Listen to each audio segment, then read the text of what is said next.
Hello guys, may tinulungan naman tayo guys. Ayun, isang matanda na nakatambay sa gilid ng highway mga guys. Sobrang kawawa ng kalagayan niya guys.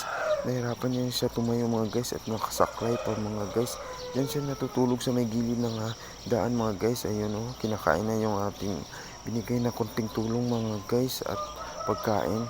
Kawawa ng kalagayan niya guys. Dinadaanan na siya ng mga tao mga guys. Sana makatulong kay tatay yung ating binigay sa kanya mga guys. Ayun. Sana suportahan niyo po ko guys para marami tayong matulungan. Ayun. Abang ako ay naglalakad mga guys.